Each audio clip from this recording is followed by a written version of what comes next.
కూటమి ప్రభుత్వం అధికారంలోకి వచ్చాక పవన్ కళ్యాణ్ కీలక పాత్ర పోషిస్తున్న సంగతి తెలిసిందే. ఏడాది కాలంలోనే తనదైన ముద్ర వేశారు పవన్.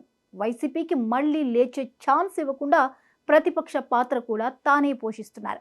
వైసీపీకి ప్రతిపక్ష హోదా కూడా రాలేదు. సాంకేతికంగా చూస్తే మిత్రపక్షమే అయినా ఏపీ అసెంబ్లీలో ప్రతిపక్ష పాత్రకు తగ్గ సీట్లు వచ్చింది జనసేనకే. వైసీపీకి అందులో సగం కూడా రాలేదు. అయితే ఒకవైపు అధికార పక్షంలో భాగస్వామిగా ఉంటూనే ఇంకోవైపు పవన్ ప్రతిపక్ష పాత్ర కూడా తానే పోషిస్తుండడంతో వైసీపీకి ఛాన్స్ కూడా ఇవ్వరా అన్న చర్చ రాజకీయ వర్గాల్లో జరుగుతోంది. కేంద్రంలో రాష్ట్రంలో ఎన్డీఏ కూటమి ప్రభుత్వాలు ఏర్పడటంలో పవన్ కళ్యాణ్ పాత్ర విశేషమైంది. పవన్ వల్లనే కేంద్ర రాష్ట్ర ప్రభుత్వాలు ఏర్పడ్డాయి అన్న విషయం యావత్ భారతదేశ వ్యాప్తంగా మారుమోగిపోయింది. పవన్ సత్తా ఎలా ఉంటుందో దేశానికి తెలిసి వచ్చింది. ఎన్డీఏ అనుకూల మీడియా కూడా పవన్ను దేశ స్థాయిలో ప్రమోట్ చేసింది. ఒకవైపు జాతీయ స్థాయిలో కీలక నాయకుడిగా పవన్ ఎదుగుతున్నారు. ఇంకోవైపు ఆంధ్రప్రదేశ్ రాజకీయాల్లో తనదైన పాత్ర పోషిస్తున్నారు. ఒకవైపు అధికార పక్షంలో సంస్కరణలు తీసుకొస్తూ ఇంకోవైపు ప్రతిపక్ష పాత్రను సైతం తానే పోషిస్తున్నారా అన్నట్లుగా పవన్ రాజకీయ ప్రయాణం సాగుతోంది. ఏపీలో వైసీపీని గద్దెదించిన పవన్ కళ్యాణ్ కూటమి ప్రభుత్వంలో డిప్యూటీ సీఎంగా బాధ్యతలు స్వీకరించారు. పరిపాలనలో సరికొత్త సంస్కరణలు తీసుకొస్తూ నేరుగా తానే రంగంలోకి దిగి అనేక మార్పులకు పవన్ నాంది పలికారు. దీంతో పాలకుడంటే ఇలా కదా ఉండాలి అని ప్రజలంతా చర్చించుకునే పరిస్థితి. అంతేకాదు, ప్రభుత్వానికి సంబంధించిన ఏవైనా వైఫల్యాలు ఉంటే ప్రతిపక్షాలు ప్రభుత్వ వైఫల్యాలను ప్రశ్నించి ప్రజలకు దగ్గరవుతూ ఉండడం సర్వసాధారణంగా జరిగే విషయం. అయితే ఈ విషయంలో వైసీపీ రేసులో బాగా వెనుకబడిపోయింది. నిజానికి వైసీపీకి ప్రతిపక్ష హోదా లేకపోయినా ప్రధాన పార్టీలన్నీ కూటమిగా ఉండడంతో ఇంకా మిగిలిన ఏకైక ప్రత్యర్థి వైసీపీనే. ప్రతిపక్ష హోదా లేకపోయినా ప్రతిపక్ష పాత్ర పోషించాల్సింది వైసీపీనే. కానీ ఆ విషయంలో వైసీపీ బాగా వెనుకబడిపోయింది. ఎందుకంటే ప్రతిపక్ష పాత్రను సైతం పవన్ కళ్యాణ్ పోషిస్తూ వస్తున్నారు. తప్పు చేస్తే తన మన తేడా లేకుండా ప్రశ్నిస్తున్నారు. ఇప్పటికే సోషల్ మీడియా ఉన్మాదులకు సంబంధించి హోంశాఖను పనితీరు మెరుగుపరుచుకోవాల్సిందిగా పవన్ ప్రశ్నించారు.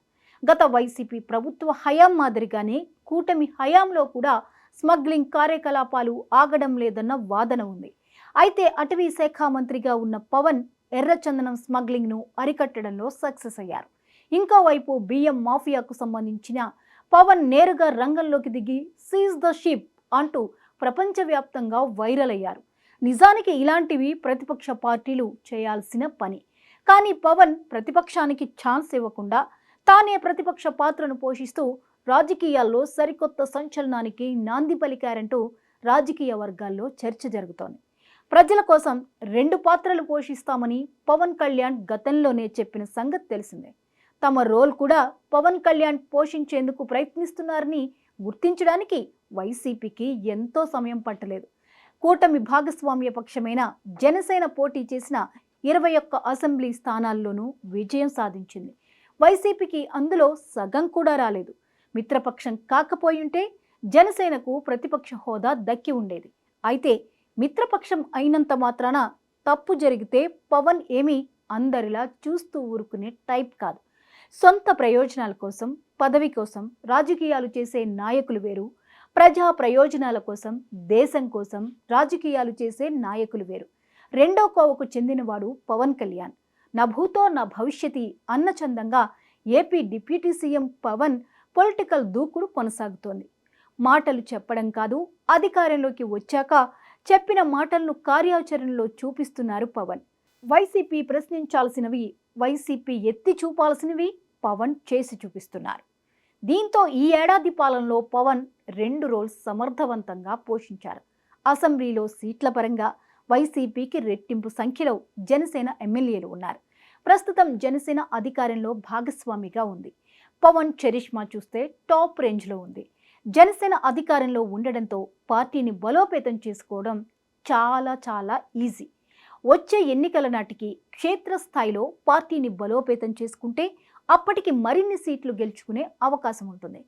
పొత్తులో పోటీ చేసినా, ఒంటరిగా పోటీ చేసినా ఈ 5 ఏళ్లలో పార్టీ క్షేత్రస్థాయిలో బలపడితే 2029 ఎన్నికల్లో జనసేన బలం ఇంతకు 2-3 రెట్లు.